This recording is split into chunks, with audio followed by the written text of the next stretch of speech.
اهلا زوينين وزوينات الحنون والحنونات، مرحبا بكم معايا في الحلقه الثالثه من برنامج بدون مكياج.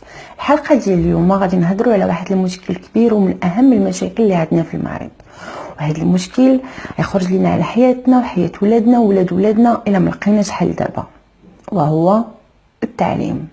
اجي نشوفوا وجهه نظري. للاسف العالم باسره كيعرف بان المنظومه التعليميه في المغرب فاشله وغير مجديه، وهذا الشيء من طبيعه الحال كيف ما كنعرفوا في صالح المخزن وفي صالح العديد من اللوبيات في المغرب، لانه قضيه سهله.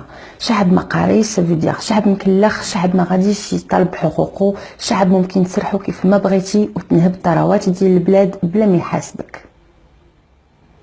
خطة المخزن واللوبيات باش تدمر التعليم في المغرب، باش تعطينا شعب بحال الشعب اللي كنشوفو اليوم، شعب متعصب عنده ثقافة السب والشتم، ما عندوش ثقافة الحوار، كيتخيل في راسو وللاسف بانه اذكى شعب في العالم وبانه اغنى شعب في العالم وبان بلادو ما كاينش ما احسن منها. ثروات البلاد كيستافد منها حد اخر وهو ما قادرش يدافع على حقه، ما قادرش يطالب بحقه. علاش؟ لانه ما قاريش، ما فهمش، ورسخوا ليه في دماغه بانه اذكى شعب في العالم واهم في شعب في العالم.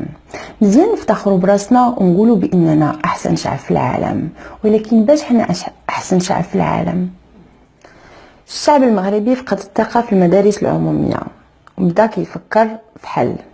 طلبوا الحكومه باش تعدل هذا المشكل.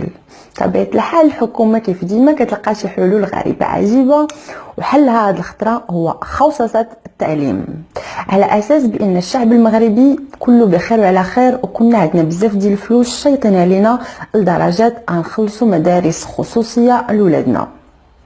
هاد الحكومه ما فهماتش بان راه عقنا بالمسرحيه، وعارفين هاد الحلول الترقيعيه اللي كيديروا انهم متشبتين بشعب مكلخ، متشبتين بشعب ما يطلبش حقه، متشبتين بشعب حتى الا طلب التغيير يطلب تغيير سطحي وماشي جذري.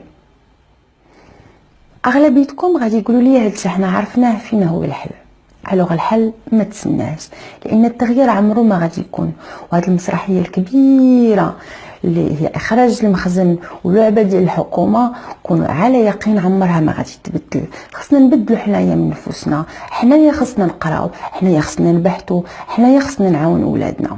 وهذوك القادوسيين كنشدد عليها وكنعاود نقول القادوسيين اللي في ثقافتهم فقط الشتم والسب، اللي في ثقافته انه الا قرا خصو غير يدوز الامتحان باش ينجح.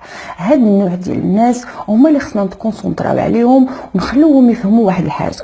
خويا انت راه ماشي اذكى واحد في العالم، خويا الشعب المغربي ماشي اذكى شعب في العالم، خويا انت ماشي اعظم انسان في العالم فقط لانك مغربي. نقدر نقول لك انت اكلخ انسان في العالم، لانه ملعوب عليك واحد المسرحيه وحاضر راسك وقنعه، وداك الصهد اللي فيك باش تخرجوا عليهم هما كتخرجوا على الشعب.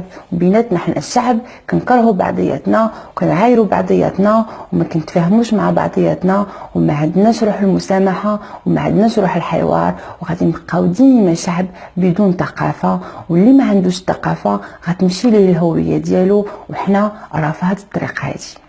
باي باي.